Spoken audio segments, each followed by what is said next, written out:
As you watch the screen, your heart begins to beat faster. There's a fluttering in the pit of your stomach. Your throat is dry. Your palms damp. Suddenly a chill runs down your spine. You clutch the person next to you. You tell yourself, it's only a movie.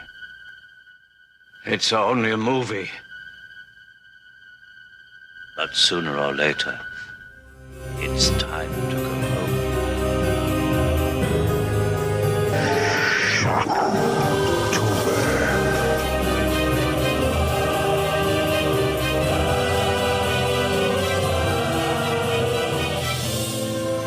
Welcome to Film Stroke. I'm Jay. And I'm Ron. And this is our review of Friday the 13th, Part 8, Jason Takes Manhattan. Starring Jensen Daggett, Scott Reeves, Barbara Bingham, Peter Mark Richmond, V.C. Dupree, Kelly Hugh, and Kane Hodder. Directed by Rob Hedden. Released in 1989 on a budget of $5 million. Oof. Woo, really? Grossed $14.3 million at the box office and caused Paramount to go, nah, we'll just leave Jason in Manhattan, because they were done with the series once this was over. Man, people love to hate on this one. Yeah, which, honestly, I don't understand. It's just as dumb as any of the other ones, if not slightly dumber, and there are so many people that get killed in such interesting ways. You would think it would have everything that people would want from a Friday the 13th movie, plus that extra layer of fun crime you get from 1980-something New York City. And Friday the 13th, Part 8, mind you. I want to say this right now. This is not the dumbest one in this series. Oh, no. No. Part 6 is dumb. Part 7 was mostly dumb. Part 5, really dumb. Part 3, pretty dumb. Like, this is not, we're not batting a lot here. This is not the random A that the F student makes. You know, it's another C or D in the pile, but it's exactly what you expect. That's the funny thing to me is I saw this one before I saw the last one, New Blood, mostly because everybody told me how awful it was, and then I watched it and I was like, it's not any worse than Part 6. Pretty much. Yeah, I mean, and I kind of liked Part 6 growing up, and I kind of like this one too. I mean, for what it is. Again, looking at it in its own comparison, like if you compare this to Psycho, well, you already are making a mistake, because that's not what this series was built to do anyway. But, at this point, this is where slasher films really died the hard death in the 80s, right? 1989. You had a bad Freddy film. You had this thing. You had Halloween 5, which, while interesting, I would not dare to try to tell you it was great, or anything like that. So you had 3 clunkers in a row. That just killed it all. Like, everybody was just done at this point with the slasher film. And the fact that these people had managed to get to a Part 8 in like 8 years, that's impressive. That's some Saw levels of pumping out movies. Yes, but without the extreme continuity that the Saw movies do have. Without any sort of continuity, really, except in Jason's battle damage. Yeah, that's the thing. The only thing that's continuous is the amount of damage done to the main villain / hero here, Jason, in all of these films. Everything else is, I don't know. We kind of have Crystal Lake, which sometimes changes its name and sometimes doesn't. Sometimes it's a camp. Sometimes it's a summer home. Sometimes it's a camp again. Sometimes it's a place for people to go get therapy. It's a lot of things, right? But it's at least always consistently there. And then what has become, I guess, paramount for this in the last 5, sessions of it are all of the over-the-top random kills of people that are just set up to be killed. Do you think people hate this one the most because it's the one that's trying to be funniest? I don't know why they would and then give Part 6 a pass. Because Part 6 is intentionally trying to be funny too, and people love that one. But they hate this one. The biggest complaint I always hear about it is like, it's called Jason Takes Manhattan, and he's barely ever in Manhattan. And I'm like, okay, that's fair. That's a fair criticism of it. But if you really expected them to spend the kind of money it would have taken to go to New York and shoot, Jason going around killing things that were, quintessentially New York, well, what would have been the point of that either? it's Jason takes a long ride to get to Manhattan is really what happens. I mean, they already had to bump the budget up to $5 million, presumably just to shoot that one shot in Times Square. $5 million. That's the part that I can't get. I'm like, at no point have you guys spent the kind of money and I don't know where it is in this one either, man. I mean, the sets all look the same. I don't get it. Maybe they bought an actual yacht. Maybe they couldn't rent it; they had to buy it. It's like that Jack Ryan movie where it's like $2 million, for the helicopter. What's the deposit on the rental? $2 million. So maybe that was it. I don't know, but this one though does have a lot of hate for it. But maybe it's justified, maybe it's not. I guess we'll get into it as we go. But is there a plot? Can you give us a summary, Ron?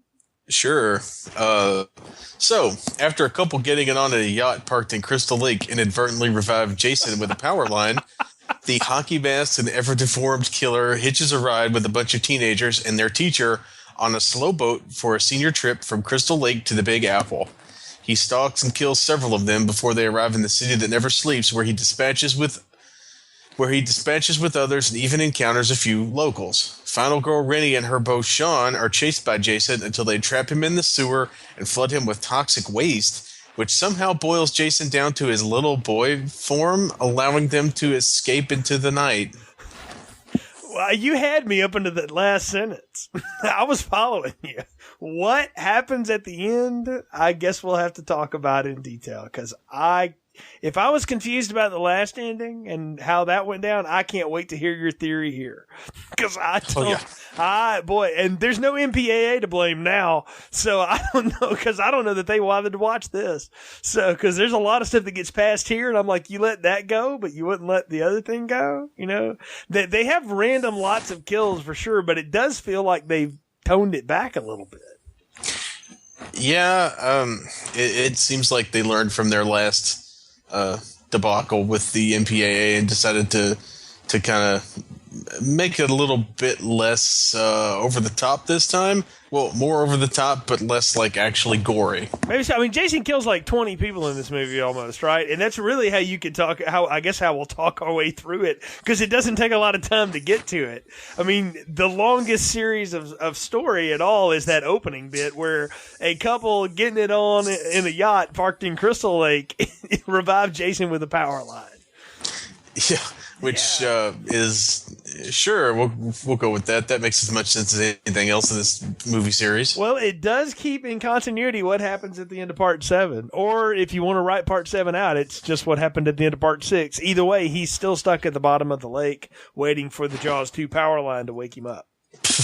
Yeah, they're really pushing the Frankenstein thing with him. Oh, I mean, big time, right? But he's even got like more deformity this time around, right? Because remember last time he lost his mask, so I guess this is definitely Part 7 continuity, because when he comes up out of the water, he doesn't have any of that. But of course, idiot Jim, who is on the yacht with his girlfriend and Susie there, decides, I'm going to dress up like Jason Voorhees because that always gets the ladies to drop him. I don't know. Sure, why not? Yeah, maybe in 1989. Maybe so. I mean, but I love how they both get killed with the spear gun. Jim gets stabbed with it quick, but like Susie and Jason like screws with her before he kills her. Which is, I'm like, now he's sadistic on top of just being a mass murderer. And I'm like, why does she get it worse? Jim was the jerk. Why does she get it worse than he does? But Jim also provided him with his necessary mask. Maybe that was it. It's like, I'm going to do Jim a solid and just shoot him real quick. But Susie, no, we're gonna play with the food a little bit before I take her out. Maybe that's why people don't like this one. It seems a lot more violent towards women and not just indiscriminately violent. Oh, it definitely is. There's for sure. Because the next person to get killed is JJ, our budding rock star here. Can we just talk about the whole setup real quick? They're going to get on a senior trip to get on a slow boat from Crystal Lake to the Big Apple, right? When Sure. they probably could have taken a train and gotten there at least half the time faster. How do you get from a lake to New York Harbor? Well, I guess if it feeds out into the Hudson, that's the only thing I can think of. Yeah, I guess that makes sense. I mean, I don't know either. I mean, that's the only thing I could think of is, well, maybe, the lake has to come from somewhere. If it's not a man-made lake, let's say it's a natural lake, where's it feeding from? And then, but like the thing is in all of these films, Crystal Lake didn't come off as this like big body of water. It's like a small place, I would think, right? Yeah, you could see both sides of Crystal Lake. Like, standing on one side, you could see the other side. Like the keel of the boat that they're in, I don't know that it could fit. You know what I mean? Like, I don't think it would be dragging bottom and dragging up more than just Jason and power lines. Yeah, to be dragging up all those other dead bodies that are at the bottom of the lake. Well, now, Jason wasn't one to put people in the lake. That was Norman Bates. So, and that was a swamp. So, Jason usually just left his people sitting around. He let his meat spoil. He wasn't into keeping it in the water. The only thing else in the water is, I guess, his ghost boy form or his mother. I don't know. If you watch part 3, his mother was in the lake. But yeah, I don't know. That's the whole setup, though, is the senior trip with Dr. Smith from Lost in Space, right? That's who that was, right? And a bunch of teenagers. Did y'all do senior trip when you graduated? And certainly not organized by anybody at the school. We didn't do that.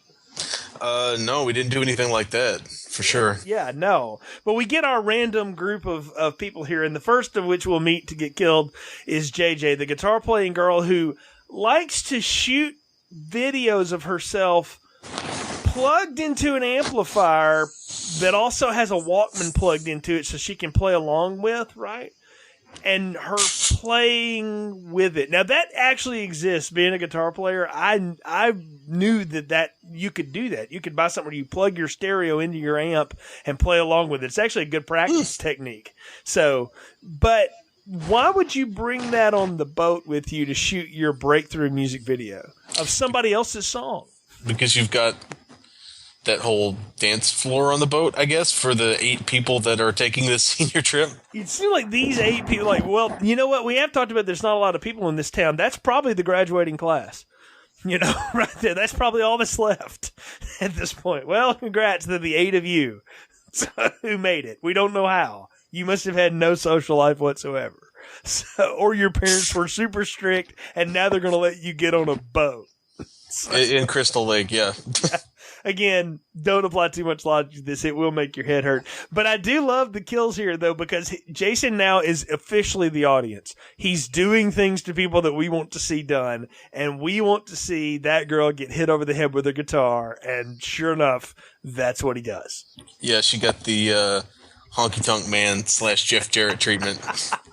Good call. I hadn't thought about it like that. But yeah, that was very honky. Except that was a solid body guitar, so it was a little bit more painful than being hit with the balsa wood guitar. Yeah, look, that Ibanez does not forgive in its tone nor in its bashing features.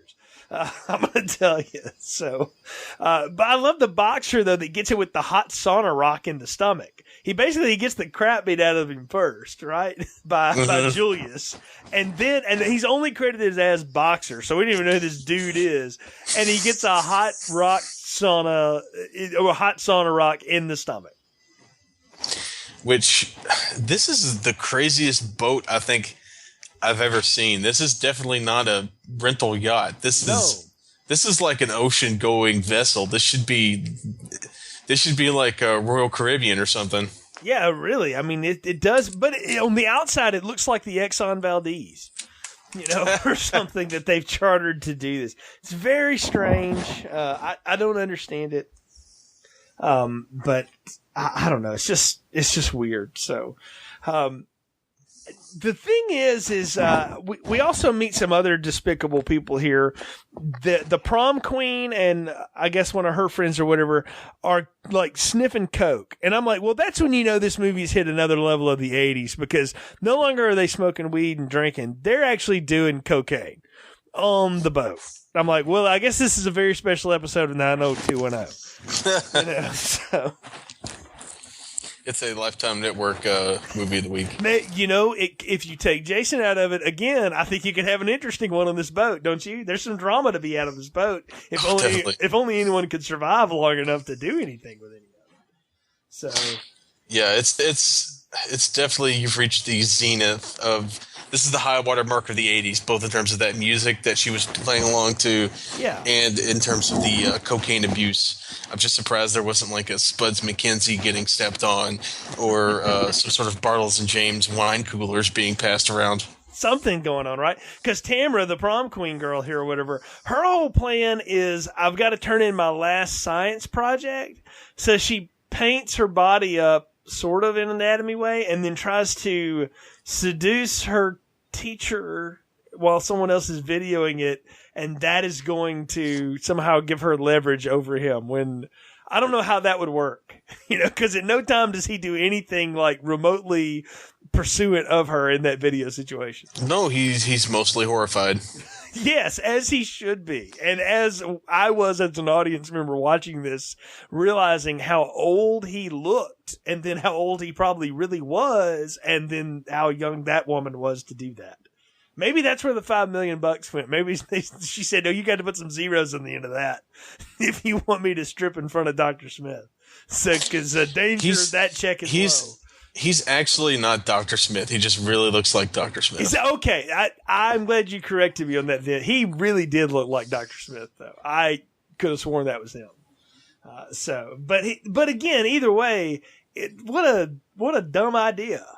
But of course it's okay because she's not around long enough to really regret that decision, because Jason kills her in the shower with a mirror shard, right? Because why not?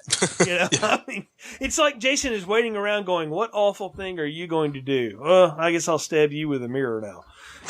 I mean, it does seem to be that arbitrary this time. It's definitely getting to be a little, the passion seems to be gone. Out of Jason. Yeah, he looked like he really enjoyed killing Guitar Girl because she deserved it playing that awful, right? But like the slutty girl, he's like, I'm tired of killing slutty girls. It's like he's bored with that now. It's like, maybe I'll go stick another hot rock in someone. So, the thing about this movie, though, is it's an hour and 40 minutes long. This is long, long boat ride, okay? And we have to go through him killing all of these people like this. And I am actually going to posit a wonder here. I wonder if Kane Hodder was bored with this after having only done it once. If he looked at this and was like, this is boring. It wouldn't surprise me. Because there are times when he does look legitimately bored. Hey, and if it's coming through the mask and the rubber mask he's got on underneath the mask, it's clearly he's clearly doing a good job of portraying Jason's ennui. Yeah, exactly. I mean, it just doesn't. I don't know. It just doesn't seem to go. So we have the first man at the helm here who gets harpooned in the back, and the admiral gets his throat slit. I'm like, how do you get to be an admiral and you're running this kind of boat? That has to be a fake title. It's like you're just calling yourself captain, but you're not really. Yeah, I think he's a joke admiral. Right, but he's got the soap opera star son who he gives some sort of random compass to, is the beginning of this, because he wants him to take over the helm, and the son's like, I'll just use the navigation computer, thanks, Dad. Maybe he's like a Nebraska admiral. It's like an honorary title. Maybe that could be it. So, I am speaking to a Kentucky colonel. So it's true. This is true. So, you know more about those things than I do. So down here in Alabama, we don't do any of that. We just, pillage money from the government and funnel it through our universities. But anyway, that's how we do our crime down here. But, ways to kill. Yeah.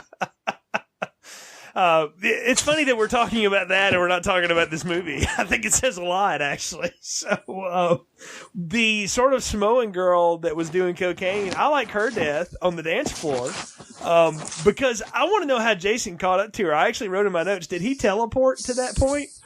Because she's like dancing and then all of a sudden she's getting choke slammed. He learned some tricks from the girl in part 7. I again contend that he teleported in that movie too, between two of the kills. So he seems to do it either that or there's some more bad editing going on. I don't know. A little from column A, a little from column B. Yeah, a little bit of both of these, right? So the point is Jason is doing the pick off on the boat, right? And I will tell you, it is standard just picking people off left, and right. But there's about 20 minutes of this here where I'm like, well, this movie is efficient. You know, I'm like, man, this is going to be fast. I really thought this movie was going to go by quick. The funny thing is this one's nearly 20 minutes, or is, almost 20 minutes longer than the last one, but it feels quicker to me. Maybe it's because the kills are closer together. Maybe, or maybe it's just because it's not as badly edited.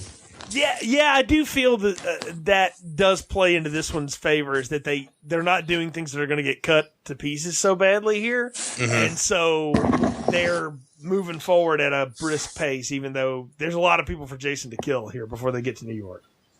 Yeah, it's definitely a high body count for what feels. It doesn't feel like there are as many people on this boat as there apparently are. Yeah, this boat feels deserted most of the time. I think there are more people on the boat, and the thing is, the friggin' boat goes down halfway through it. Like, that's the part I did not remember. There was a picture of the Titanic on the wall, right? Which I guess is this movie's idea of foreshadowing. But Jason sinks the boat. That is impressive. Yeah, it's a whole new level of. We've seen him throw people through windows. We've seen him disable cars, and now he's moved up to destroying boats. I mean, I think it's like Jason just decided, I can whack these people all one at a time. They're stupid. But why don't I see if I can up the game a little bit here, mommy? I think I'm going to blow the hole in the. Look, it takes a lot to sink a big boat like this. They're actually built to take on a lot of water. You have to hit it with an iceberg. You have to bomb it. You have to do something. I'm not even really sure how exactly he sinks the boat. Are you? Did you? I think the explosion is what does it. Is the thing where he throws the guy into the electrical panel? Is that what it does? And that starts the fire, and I think the fire gets to the fuel tank. Maybe that's it. Okay, so that makes total sense. So he sets up like a Rube Goldberg for it then, because for those things to happen, he has to have them in place together. Yeah, he Final Destinations. The boat 20 years ahead of Final Destination being a thing. If only Mary Elizabeth Winstead was there and John Goodwin too, just for fun, to be creepy and weird together. So that's the only thing that could have made this more fun. But I love that they're like, well, we're on the lifeboat. Let's just go ahead and row your boat to the city. And Jason, has already hitched a ride to the other boat, Jason Bourne style, on the side of it. And now he's like, I'm just going to hang out underneath this. Maybe they won't notice they're dragging all 260 pounds of me. Yeah. I don't know how they didn't notice that kind of drag, because that's a large man. They're hanging from the bottom of their boat. I know. At some point, Sean's got to be rowing going, man, somebody left the anchor down or something. So it's like, God, I'm looking at all y'all. You ain't that big. What's going on? Nobody bothers to look at the rope that's trailing behind them, held taut. No, I guess the water skiing Jason. Yeah, that would have only been cooler if it had an outboard and he was water skiing behind there. And they just kept going, thinking, well, as long as he's out there, he's not up here. That's true. Well, he kept saying, "Go faster," so. Or waving his hands in the international symbol for "go faster," so he was probably having a good time. Maybe that was it. I don't know. But I love the whole welcome to New York, and their first thing is like, yeah, let's split up. That's a good idea. Yeah. So yeah, that always works out well for everyone. So so we get our poor girl here at the beginning. What did you make of our tortured English student to be here, Rennie? Because she's about to get attacked by Holmes and JoJo in the drug-filled streets of 1980s New York. But what did you make of her, just as a final girl? She doesn't do a lot for me. She doesn't really do a lot as final girl either. She doesn't really save herself. She seems to only survive through dumb luck and the intervention of others. Yeah, she does seem to stumble through life a good bit, right? And I don't get what her story is. There's the good teacher, Colleen, who likes her, that gets killed in a car wreck later. So that's, again, killed, but not by Jason. And then there's the not Dr. Smith teacher that hates her. And I can't figure out why he doesn't like her. There's a Is that her dad? That was it. No, he's like her guardian, like uncle or something, and he throws her in the water of Crystal Lake to try to teach her how to swim because her parents are dead or something, and then that doesn't work. Of course. Surprisingly. Yeah, I mean, that's a bad idea. But like, she's held on to the anger from that for a long time. Like, I think at some point you're reaching adulthood. You gotta let go. That was a dumb idea and it was a jerk. And he actually even said he was sorry about it. So you gotta let that one go. So I don't know, but it doesn't prepare her to help her at all that she is now attacked by random thuggery in pre-Giuliani New York or Toronto or wherever. But I love how Jason comes in. Like, Jason rescues her from these people. That's the thing. Have we ever seen Jason rescue someone from someone else trying to kill them? No, which is a really weird thing. Maybe Jason has a problem with rape. He's okay with violence against women as long as they're slatterns, but when it comes to an innocent woman, she has to have sex of her own free will before she can die. I guess that's it. Maybe Jason is like, oh, no. That's not how we do things in my part of the woods here. And so he syringes the dude in the back of the neck, and then he just, beats the other guy in the head with a pipe. Right? So Jason actually actively saves someone that he is later going to try and kill. I don't remember that ever happening anywhere else or again in this series. Yeah, it's definitely a weird outlier. I think my favorite kill, though, is the next one, Julius the boxer. He gets on a rooftop and Julius doesn't just hit him a couple of times. He goes 4 rounds into Jason, hitting him in the hockey mask. And I'm like, the hockey mask is intended to take blunt force trauma multiple times. But go ahead. Live your dream. And not once does he go to the body. I'm like, you got to work the body punch. He does go to the body, but it's about as effective as punching him in the hockey mask. You would think, though, that it would be more effective because Jason's got to be just goo at this point after all those years underwater. Maybe the electrocution fries him. I don't know. Yeah, maybe it kind of cures him like salt pork. Yeah, there you go. Maybe it is like hitting a big, side of meat like Rocky. But it is my favorite death when Jason, one punch, knocks his head off of the building and into the trash can that then closes. I laughed and laughed at that one. Yeah, I mean, Julius has survived. He got thrown in the water earlier off the boat, so he's already proven himself to be tough. And the fact that he survived that, I was like, oh, I thought he was going to make it, but no, he's got to get killed.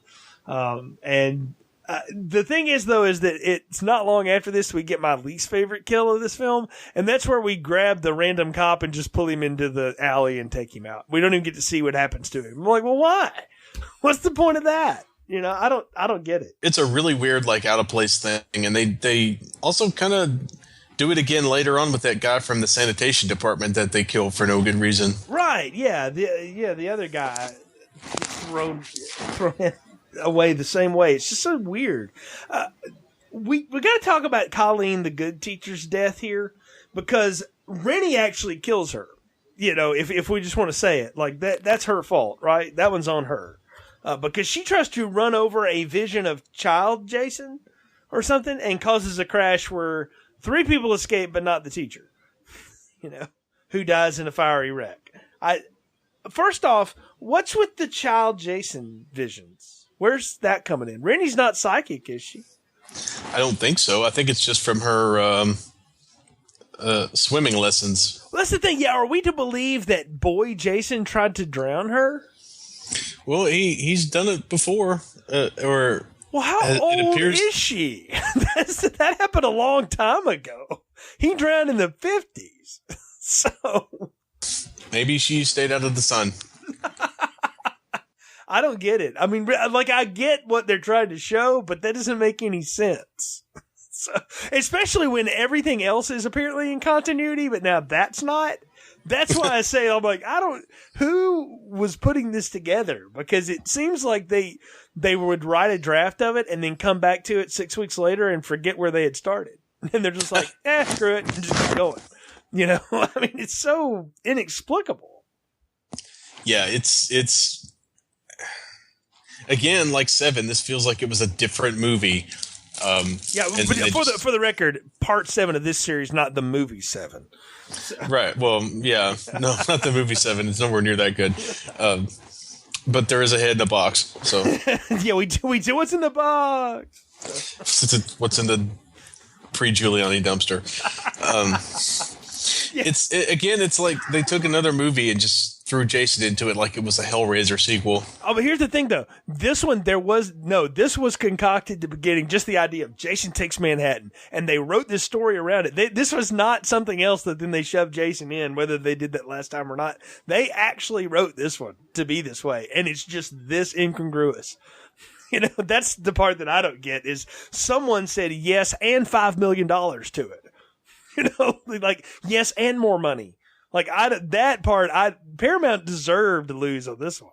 So for letting that get by, and it still made a surprising amount of money. I know that's the thing is it's not like this did not go in reverse. They made money on this because people will go see anything at least once. So at least they would in 1989. Now they won't now, because why would you? Netflix exists, but you know, this. God, I can't get over how, again, all over the place this movie is. Yeah, it's really it's a mixed bag tonally too, because you've got the weird rape threat that you never got before. Right. You got the use of like heroin. And you've got the lecherous, you know, other teacher, Charles here or whatever. His death, like, he doesn't just die. He gets drowned in a sewage barrel. Because, of course, we just leave toxic waste sitting out on the street in 1989 New York. Well, it is New York. I mean... Well, wait a minute. Ghostbusters 2 was 1989, wasn't it? Or somewhere around in there? What? Like? Yeah, I think so. Yeah. Where's the pink slime? That, you know... Well, maybe that's why Jason reverted to child Jason form. Maybe he got covered in mood slime. That could have been it. This movie has mood slime all over it because you're right. Tonally, it's all over the place. Because we've had several sequels now where Jason has been the reason you go to watch this or whatever. But now you have reason to actively root for him to kill people. You know, and not just because they're annoying teenagers that are avatars of what torture you in high school. He actively kills drug rapists and the teacher that tortured another character. Yeah, he's straight up the hero of this one. Right. I mean, it's all that's left now is Rennie and Sean and Somewhere the Dog. You know, right? I do love the subway. I thought this was the best part of the movie. I wish there was more of this. Oh, yeah. This definitely is one of the highlights of the movie for me, too. Just to see Jason interacting with a bunch of battle-hardened New Yorkers, so to speak. Right. Well, I mean, this is what we wanted, right? If you're going to have Jason go to the 1980s New York, you got to get him on a subway. You needed to get him in front of the, Statue of Liberty somehow, maybe throw him off of it. You know, you needed him to do some of these things. He's got to run into some B-boys. Yes, and I love how they start talking to, and he just lifts the mask up and just flips it back down. That actually was fun. This is like the 15-minute part of the movie, though, where I'm like totally into it. I'm like, if the whole movie was this, it'd be Large Popcorn City, baby. Because this was amazing. And I feel like they wrote this first, and then they said, now how do we get there? and then they concocted the first 70 minutes. Because once they get to this point, man, I was ready to check out. I'm not gonna lie. I was like, oh, this is just bad. This is I even had to like do it in 2 different spots. But this part, I rewound to the beginning of it and started it again. I was down for the Jason in actual New York part. Yeah, this is the first half of Full Metal Jacket of the Jason movie franchise. In terms of it's the part that everyone wanted it. It's the part that everyone watches and likes the most. Exactly. It's the thing that just gets you in. I mean, you get the cook thrown in the diner mirror, which is great. The sanitation guy, again, gets hit in the head with a wrench in the shadows. You know? Which, fun story, that cook is the guy, Ken Kurtzinger, who would go on to play Jason in Freddy vs. Jason. I did not know that was him. Well, how about that? Okay. That's him. Very cool. You know what? He's a good look because he's a big, tall dude. So, as Kane Hodder's kind of he's tall. I mean, 6'2", he's tall, but he looks like a linebacker. Ken Kirchner, we'll find out, is much taller. I guess probably to match Robert Englund, who's also kind of tall. Yeah, that was one of the big reasons why Kane Hodder was not chosen because they wanted someone who was taller than Robert Englund, and they're roughly the same height. I was going to say, but they're not much bigger because it's not like Robert Englund's Patrick Ewing. That's the only thing, by the way, that this Jason didn't get to do. I would have loved to have seen him like run into Bill Lambier, who kind of played like Jason. For the Detroit Pistons, and maybe like the Pistons were in town to play the Knicks, and like Lambier and Ewing are talking trash, and then Jason walks by. That would have been great.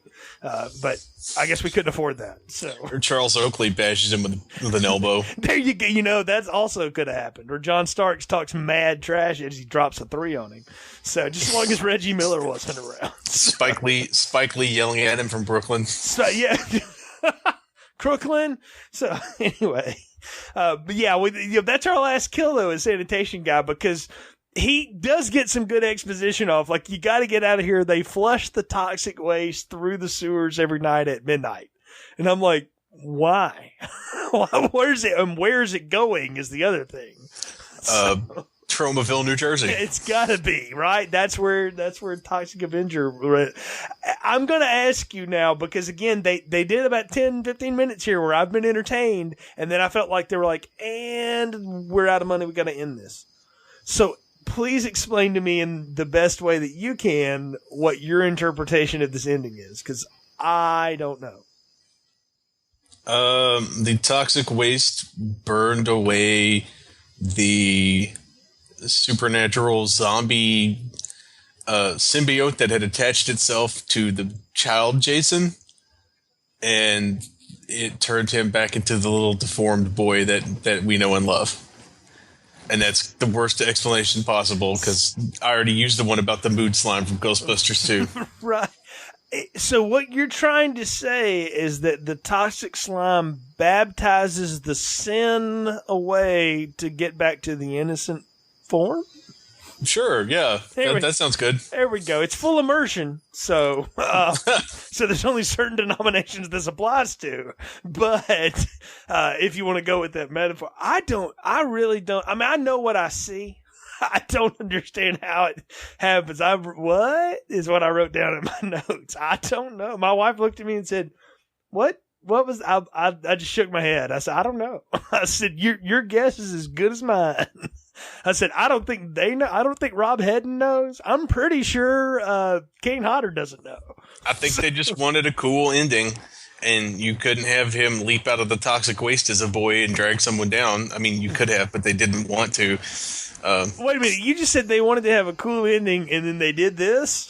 That's right. Whoa, that's a bad idea. Well, they wasted all their money on that boat and to buy the fake toxic waste. Had to be. Well, maybe they got that on loan from, like, you can't do that on television, because it does have the same color. Like, it is that consistency of the slime, right? And you had to hire the Beastie Boys to play the four punks, so.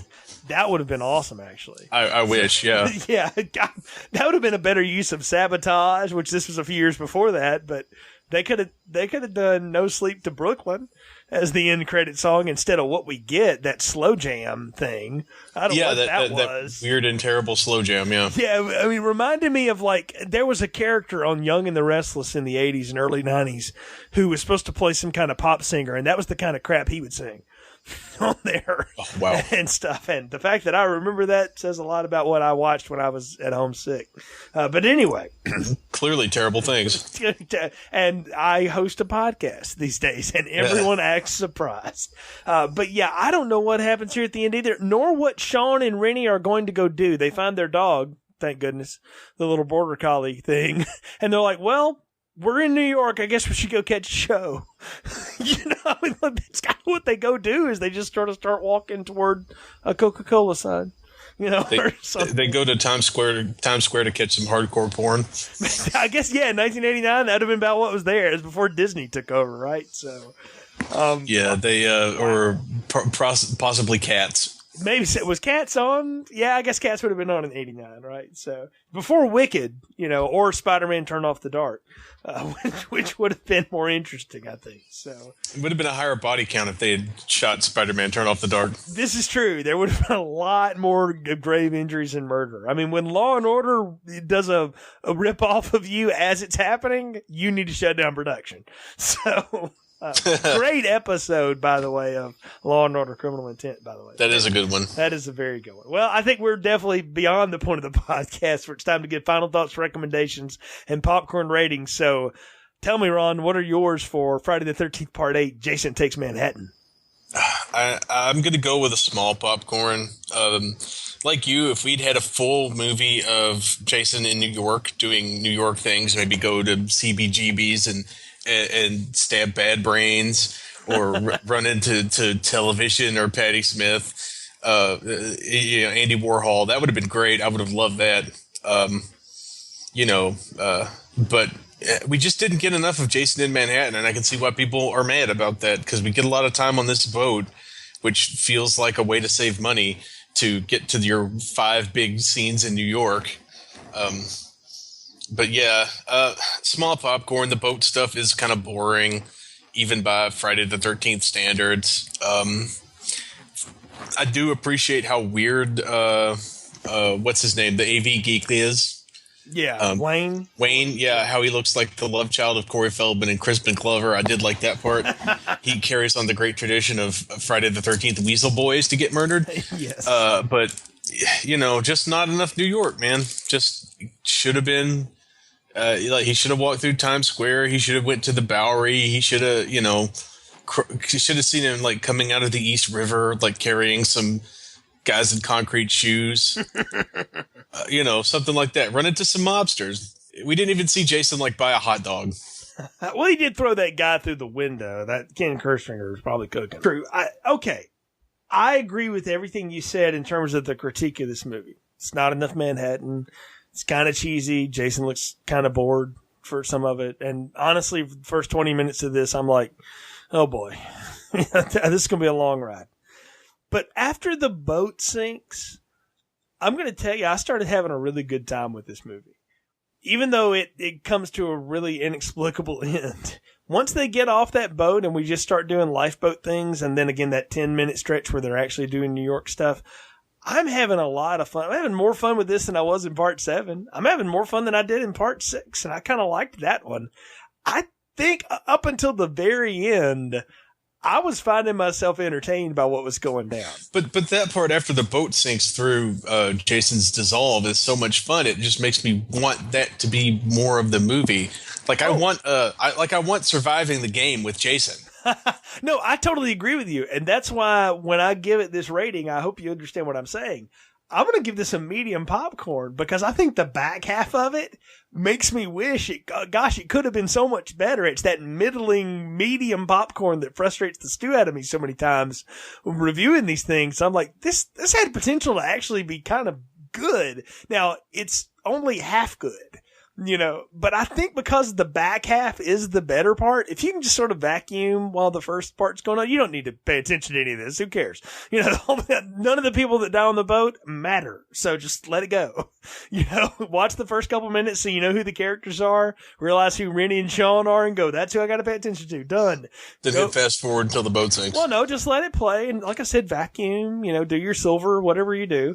Look up when they're screaming, Exactly, right? When the boat goes down is when you need to sit down and go, okay, hold on, and just start watching. I think there's enough fun to be had in this, and I'm going to tell you now, I enjoyed it more than the last one. I really did. I'm going to give it a medium popcorn, and I may burn with that rating, but again, I think half of this movie is good, and if they could have just done that, it would have been so much better. It would have been very fun, but it didn't all work, and so that's why we're here where we are today with this. But, Jason Takes Manhattan, I'm going to give it a medium popcorn.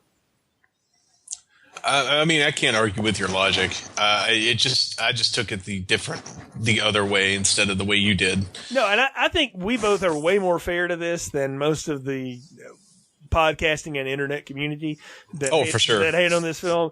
Again, it's part 8 of a series that was only concocted to be a money grab to begin with.